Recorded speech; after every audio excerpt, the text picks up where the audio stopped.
మొక్కలు పెంచి నర్సరీలలో గ్రామ పంచాయతీలకు మున్సిపాలిటీలకు వార్డ్స్కు తీసుకెళ్ళి వాళ్ళకి ఇచ్చి వాళ్ళ గడ్డాలు పట్టుకుంటాం అధ్యక్ష.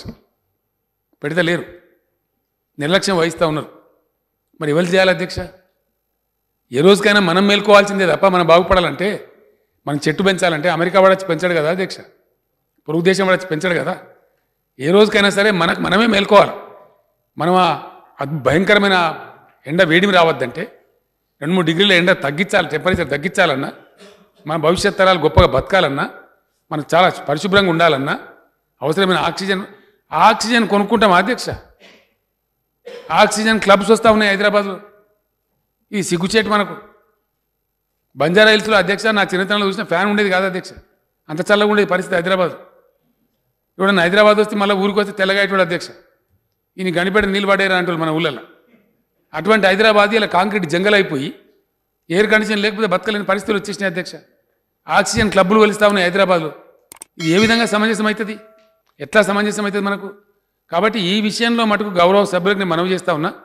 మనం ఇలా ఏదో చేయవలసిన కర్తవ్యాన్ని వదిలిపెట్టి నేల విడిచి సాము చేయడం కాదండి.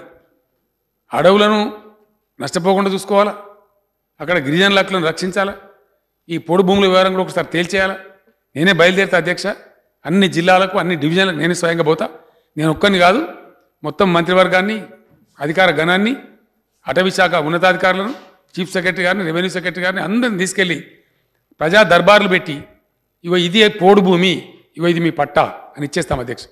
దాన్ని ఫైనల్ చేస్తాం, ఒకసారి ఫైనల్ చేస్తాం. దాని తర్వాత 1 ఇంచు కూడా అటవీ భూమి ఆక్రమణ కానీయం.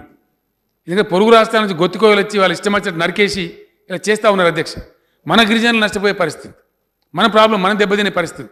కాబట్టి అది కఠినంగా నియంత్రించాలంటే ఎక్కడనో ఒకటి పోడు భూములకు భరతవాక్యం పలకాలి, దాన్ని నిర్ధారించాలి. దానికి ROFR ఏదో కేంద్ర చట్టాల నిబంధనలు ఎట్లా ఉంటే అట్లా ఆ నిబంధనల ప్రకారం వాళ్ళకి హక్కులు ఇస్తాం. ఎందుకంటే ఆ పేద గిరిజనులకు కూడా పాపం రైతు బంధు రావాలి, రైతు బీమా రావాలి. ప్రజలందరూ దొరుకుతున్నప్పుడు వాళ్ళకు కూడా దొరకాలి, వాళ్ళు కూడా బతకాలి, వాళ్ళు మన బిడ్డలే. కాబట్టి ఆ పోడు భూముల వ్యవహారాన్ని కూడా నేనే స్వయంగా పోతా అధ్యక్ష. సంబంధిత జిల్లా మంత్రులను, శాసనసభ్యులను, పార్లమెంట్ సభ్యులను, ఎమ్మెల్సీలను, స్థానిక స్వపరిపాలన సంస్థల ప్రతినిధులను అందరినీ కూర్చోబెట్టి అక్కడ ప్రజలందరినీ కూడా పిలిపించి విస్తృత స్థాయిలో ఏదో గోప్యంగా చాటుకు కాకుండా ఏదో జిల్లా పరిషత్ సమావేశ మందిరమో అట్లా కాకుండా ఏ తాలూకాల సమస్య ఉంటే ఆ తాలూకా కేంద్రానికి నేనే పోయి ప్రజా దర్బార్ నిర్వహించి ప్రజల సమక్షంలోనే ఆ సమస్య పరిష్కారం చేస్తాం అధ్యక్ష. ఖచ్చితంగా చేస్తాం. దానికి ఒక ముగింపు పలకాలి. ఆ తర్వాత అడవులు మాత్రం 1 ఇంచు అడవిని కూడా ఖరాబు కానీయం అధ్యక్ష. అదేవిధంగా పట్టణాలలో గ్రామాలలో గ్రీన్ కవర్ పెరిగి తీరవాలి అధ్యక్ష. ఎట్లా పెరిగాయో మేము చూస్తాం. ఇంతకుముందు మేము గౌరవించినాం, మనం రిక్వెస్ట్ చేసినాం, బతిమాలినాం అధ్యక్ష. ఇప్పుడు బతిమాల తలుచుకోలేదు, ఇప్పుడు రెగ్యులేట్ చేస్తాం.